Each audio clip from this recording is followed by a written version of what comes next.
ఓం నమో వెంకటేశాయ. ఈరోజు విజయదశమి. మీ అందరికీ కూడా విజయదశమి శుభాకాంక్షలు. ఇకపోతే ఈ శ్రీవారి బ్రహ్మోత్సవాలు ఏదైతే జరిగాయో దాని గురించి ఒక చిన్న బ్రీఫ్ చెప్తాను మీకు. ఈ నెల అంటే గత నెల 24 నుంచి ఈ రోజు వరకు జరిగినటువంటి బ్రహ్మోత్సవాల్లో ఈ అర్చక స్వాములు అయితేనేమి, అధికారులు, టీటీడీ ఉద్యోగులు, జిల్లా యంత్రాంగం, పోలీస్ యంత్రాంగం, శ్రీవారి సేవకులు, మీడియా వారికి, భక్తులకి ఈ సందర్భంగా కృతజ్ఞతలు తెలియజేసుకుంటున్నాను. గౌరవ ముఖ్యమంత్రులు శ్రీ నారా చంద్రబాబు నాయుడు గారి బ్రహ్మోత్సవాల్లో మొట్టమొదటి రోజున అంటే 24వ తారీఖు నాడు వారు రావటం, ఈ శ్రీవారి పట్టు వస్త్రాలు సమర్పించడం కూడా జరిగింది. ఆ సందర్భంగా 2026 సంవత్సరానికి సంబంధించినటువంటి క్యాలెండర్లు అయితే ఏముంది, డైరీలు కూడా వారి స్వహస్తాలతో ఇనాగ్రేట్ చేయటం జరిగింది. శ్రీవారి భక్తుల సౌకర్యార్థం కోసం 2018లో ప్రారంభించినటువంటి ఏదైతే పిఎసి 5 ఆ భవనాన్ని భారత ఉపరాష్ట్రపతి సిపి రాధాకృష్ణన్ ముఖ్యమంత్రులు కలిసి ప్రారంభించడం జరిగింది. వైకుంఠ క్యూ కాంప్లెక్స్ లో క్యూ లైన్ల నిర్వహణ కోసం నూతనంగా నిర్మించినటువంటి ఇంటిగ్రేటెడ్ కమాండ్ కంట్రోల్ సెంటర్ ని వారు ప్రారంభించడం జరిగింది. అదేవిధంగా గరుడ సేవ రోజున బ్రహ్మోత్సవాలకు వచ్చినటువంటి భక్తుల గ్యాలరీలోను, క్యూ లైన్లోను నేను, పాలక మండలి సభ్యులు, అధికారులు అందరూ కలిసి ఈఓ గారు, జేఓ వీరబ్రహ్మం గారు, సివిఎస్ఓ గారు మురళీకృష్ణ గారు, జిల్లా ఎస్పీ సుబ్బారాయుడు గారు, టీటీడీ ఉన్నతాధికారులు అందరూ కూడా మాట్లాడటం జరిగింది. టీటీడీ కల్పించిన ఏర్పాట్లపై భక్తుల్లో 100% సంతృప్తి వ్యక్తం చేయడం కూడా జరిగింది. భక్తులకి టీటీడీ కల్పించిన ఏర్పాట్లపై గౌరవ ముఖ్యమంత్రి శ్రీ నారా చంద్రబాబు నాయుడు గారు కూడా తన ట్వీట్ ద్వారా శుభాకాంక్షలు తెలియజేయడం జరిగింది. ఈ సందర్భంగా ముఖ్యమంత్రి గారు మాట్లాడుతూ పాలక మండలి సభ్యులు అయితే ఉంది, అధికారులు, ఈ వాలంటీర్స్, శ్రీవారి సేవకులు అందరూ కూడా ఈ కార్యక్రమానికి సహకరించినందుకు చంద్రబాబు నాయుడు గారు కృతజ్ఞతలు తెలియజేశారు. గరుడ సేవ రోజున హోల్డింగ్ పాయింట్ ద్వారా ఈసారి అదనంగా 30,000 రీఫిల్లింగ్ ద్వారా 15,000 మందికి దర్శనం జరిపించడం జరిగింది. బ్రహ్మోత్సవాలకు ఈ 8 రోజుల్లో 5.8 లక్షల మంది భక్తులు శ్రీవారిని దర్శించుకోగా 25.12 కోట్లు హుండీ ఆదాయం వచ్చింది. 26 లక్షల మంది భక్తులకు పైగా అన్నప్రసాదాలు పంపిణీ చేశాం. 2.42 లక్షల మంది భక్తులు తలనీలాలు సమర్పించడం జరిగింది. 28 లక్షల పైగా లడ్డూలను భక్తులకు విక్రయించడం కూడా జరిగింది. ఏపీఎస్ఆర్టీసీ ద్వారా తిరుపతి నుండి తిరుమలకి 14,459 ట్రిప్పుల ద్వారా 4.5 లక్షల మందికి పైకి తీసుకొని రావటం జరిగింది. అదేవిధంగా తిరుమల నుండి తిరుపతికి 14,765 ట్రిప్పుల ద్వారా 5.22 లక్షల మందిని భక్తులని తిరుమల నుంచి తిరుపతికి చేరవేయడం జరిగింది. ఇకపోతే ఈ బ్రహ్మోత్సవాల్లో సాంస్కృతిక కార్యక్రమాలు ఏదైతే ఉన్నాయో వాహనాలకి మునుపన్నెడు లేని విధంగా భారతదేశంలో ఉన్నటువంటి 28 రాష్ట్రాల నుంచి కూడా కళా బృందాలు రావటం, వారి యొక్క పర్ఫార్మెన్స్ 298 కళా బృందాలతో దాదాపు 5,976 మంది కళాకారులు ఈ కార్యక్రమంలో పాల్గొన్నారు. అదేవిధంగా గరుడ సేవ రోజున 20 రాష్ట్రాల నుండి ప్రత్యేకంగా 37 కళా బృందాలతో 780 కళాకారులతో ప్రదర్శన కూడా జరగటం జరిగింది. ఇక మీరు చూసే ఉంటారు, ఈ బ్రహ్మోత్సవాల సందర్భంగా పుష్పాలంకరణ ఏదైతే జరిగిందో, బ్రహ్మోత్సవాల్లో 60 టన్నుల పుష్పాలు, 4 లక్షల కట్ ఫ్లవర్స్, 90,000 సీజనల్ ఫ్లవర్స్ కూడా ఈ బ్రహ్మోత్సవాలకు ఉపయోగించడం జరిగింది.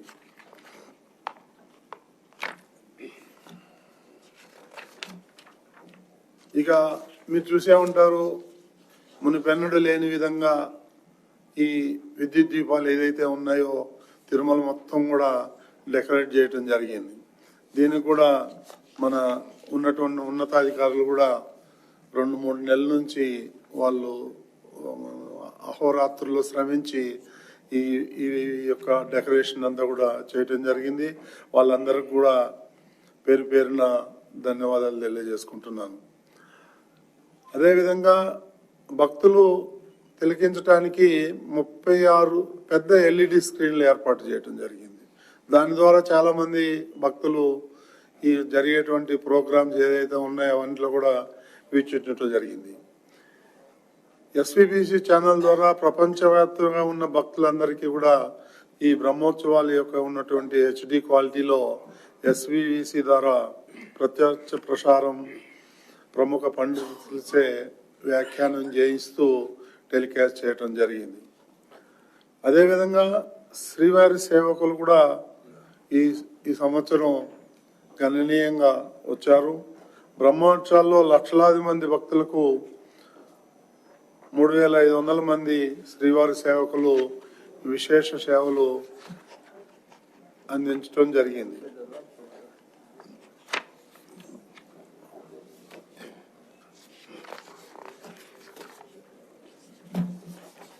అదేవిధంగా ఈ వైద్య సేవలకు వస్తున్నట్లయితే 50 మంది డాక్టర్లని, 60 మంది పారామెడికల్ సిబ్బందిని, 14 అంబులెన్సులను వినియోగించి భక్తులకు మెరుగైన వైద్య సేవలు అందించాలనే ఉద్దేశంతో అవన్నీ కూడా రెడీగా పెట్టడం జరిగింది.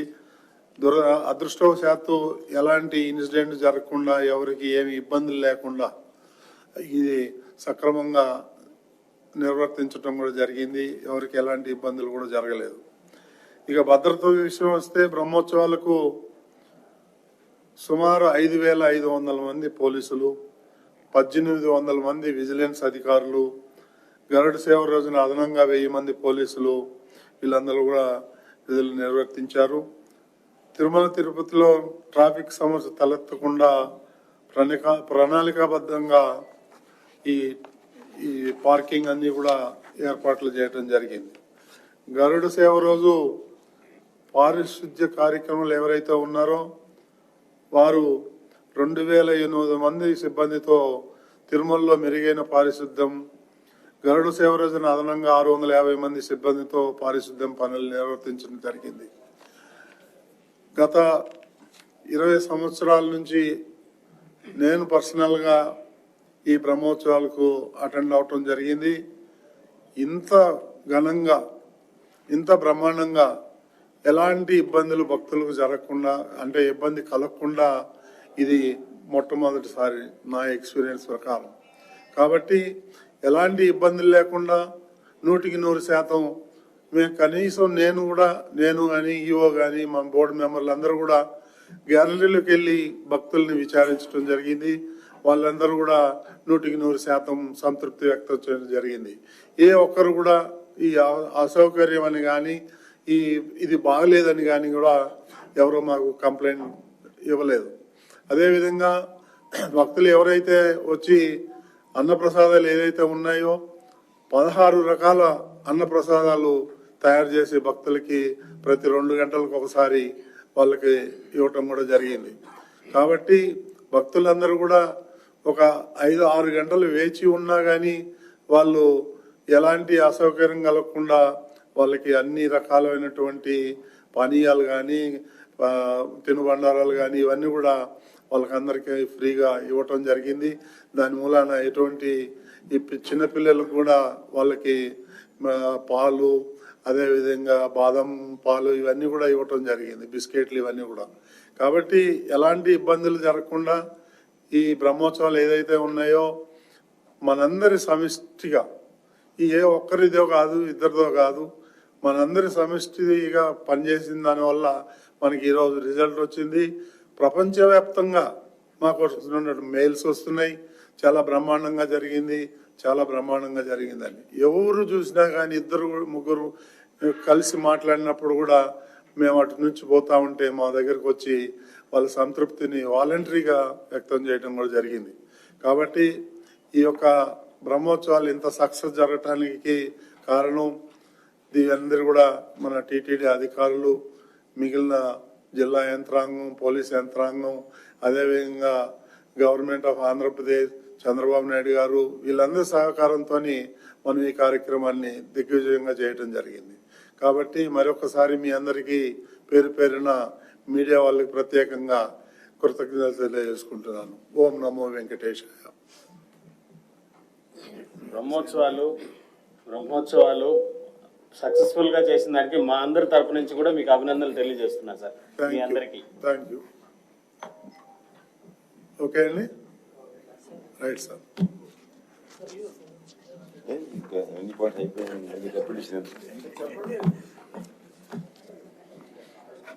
ఎవరి క్వశ్చన్స్? క్వశ్చన్ ఏముంటాయి సార్, ఇంకా అంత బాగా అయినప్పుడు ఇంకా క్వశ్చన్ ఎందుకు?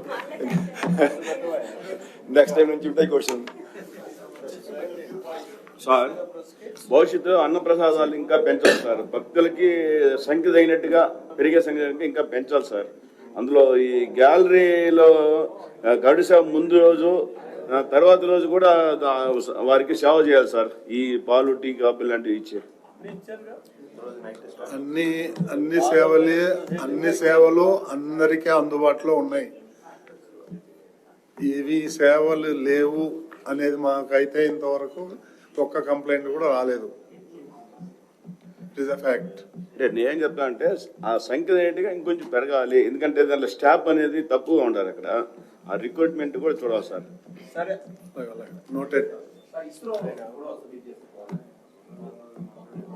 అది ఇస్రోను తర్వాత ఎలాంటి వారి సేవలు తీసుకుందాం అనుకున్నాము, కానీ కొన్ని టెక్నికల్ రీజన్ వల్ల ఇంటిగ్రేటెడ్ కాలేకపోయింది. మన command control last moment 11th అవర్లో వచ్చింది కాబట్టి దానికి అనుసంధానం చేయలేకపోయాము. నెక్స్ట్ బ్రహ్మోత్సవాలుగా లేకపోతే మళ్ళీ ఉన్నాయి కదా, ఇప్పుడు వైకుంఠ ఏకాదశి దానికి ఉపయోగించుకుంటాం. చైర్మన్ గారు, ఈ బ్రహ్మోత్సవాల్లో సాంకేతికత మీకు ఎంతవరకు ఉపయోగపడింది? వీటిని నేను అదే చెప్పాను, ఇంటిగ్రేటెడ్ కాలేదు. అది మనం అనుకున్నంత వేరేదన్నీ వాడుకున్నాం కదా, అందు గురించి మనం సక్సెస్ అయ్యగలం. ఎన్నడూ పోని విధంగా మీరు పదే ప్రతి ఒక్కరు పెళ్లి కోఆర్డినేట్ చేస్తారు. వాళ్ళ దగ్గర నుంచి ఏదైనా ముఖ్య సూచనలు, ఏదైనా అంటే మార్పుల గురించి అన్నిసార్లు భక్తులతో పోయి మమేకమయ్యారు, ఏదో ఒక చిన్న సూచనలు అన్నా చేస్తుంటారు. అంటే గ్యాలరీలో ఉన్న మా దృష్టికి అయితే రాలేదు. నేను అదే చెప్తున్నా కదా, నేను 400-500 మందిని కలిశాను. నేను గ్యాలరీలోకి వెళ్ళి వాళ్ళతో మమేకం అయ్యాము. ఎవరు కూడా కంప్లైంట్ అనేది లేదు, అందరూ బాగుంది, మీరు ఏమన్నా ఉంటే చెప్పండి, ఇంకా డెవలప్మెంట్ ఏం కావాలంటే కూడా ఏం లేదు, బ్రహ్మాండంగా ఉన్నాయని అంటున్నారు.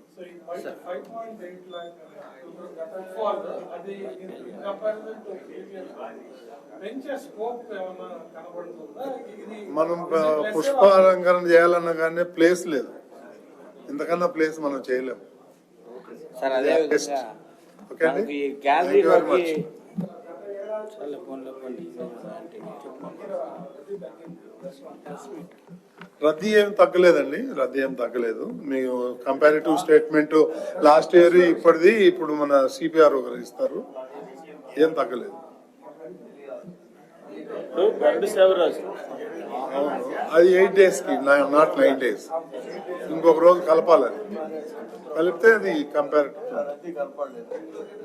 ఒక 2-3% ప్లస్ ఆర్ మైనస్ ఉంటుంది ఏదైనా. సార్ గరుడ సేవ రోజు పర్టికులర్ గా ఉన్న గ్యాలరీలన్నీ మనకి ఫుల్ అయినాయి గరుడ సేవ రోజు. ఇంకా అదనంగా కొంతమందికి మనం వెలుపల తిరిగిన వాళ్ళకి గరుడ వాహనాన్ని కల్పించలేకపోయాము. భవిష్యత్తులో ఇంకా ఏమైనా గ్యాలరీలు విస్తరించే అవకాశం ఉందా, లేదా అందరికి గ్యాలరీలు విస్తరించడానికి ప్లేస్ లేదు కదా, విస్తరించలేము. విస్తరించలేము, అది సాధ్యమయ్యే పని కాదు. మనకు ఉండే ప్లేస్ లిమిటెడ్, పార్కింగ్ కూడా లిమిటెడ్. చాలా వెహికల్స్ కూడా మనం లాస్ట్ లో ఆపాల్సి వచ్చింది, అవును పైన ప్లేస్ లేకుండా. ఫస్ట్ టైం ఆర్టీసీ బస్సెస్ కూడా కొద్దిగా నిలిపినట్టుగా కూడా తెలిసింది. అదే ఇక్కడ మొత్తం జామ్ ప్యాక్ అయిపోయింది, మళ్ళీ రద్దీ అవుతుంది, మళ్ళీ స్టాంపేడ్ అవుతుందని భయం. భక్తులు అయితే తీసుకున్నాం కదా, ఎక్కడ 4-wheeler రానిలా అంటే ఇప్పుడు మరి ఉన్న వెహికల్ కెపాసిటీ అంతే కదా, కరెక్టే కదా. మీకు భక్తులకి ఎక్కడ ఇబ్బంది కాదు కదా, బస్సులు ఇచ్చాం కదా. ఇంకా ముందు కట్టేసాం లాస్ట్ ఇయర్.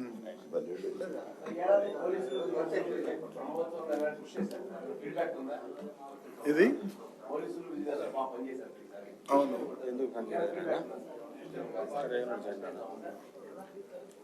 నాకు అర్థం కాలేదు. బాగా చేశారు. మీరు ఇచ్చే సర్టిఫికేట్ కంటే ఇంకా ఫీడ్బ్యాక్ ఏమి ఫీడ్బ్యాక్ ఏముంటది, మీరే ఇచ్చారు కదా, మీరే థ్యాంక్స్ చెప్పారు కదా. సార్ ఎస్యూసీసీలో టెలికాస్ట్ చేస్తాను కదా సార్, ఆ తీసే ఫీడ్ అన్ని క్వాలిటీగా హెచ్డీగా వస్తుంది సార్, కానీ ఎస్యూసీలో టెలికాస్ట్ ఎప్పుడు అది క్వాలిటీ తగ్గుతుంది. అది లైసెన్స్ రాలేదు కాబట్టి మాకు ఆ క్వాలిటీ మేము టెలికాస్ట్ చేయాల్సి ఉంది. వాళ్ళు చెప్తున్నారు అది ఏమైనా ఇంప్రూవ్ చేస్తారు. దాని గురించి రివ్యూ చేస్తామండి, మా నోటీస్ కూడా వచ్చింది ఎస్యూబీసీ. ఎస్యూసీలో టెలికాస్ట్ చేయండి లోపల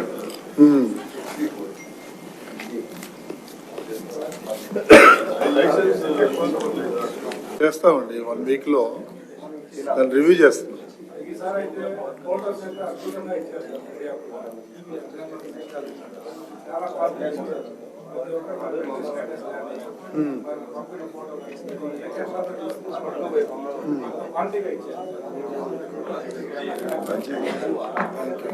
ఓకే అండి, థ్యాంక్ యూ.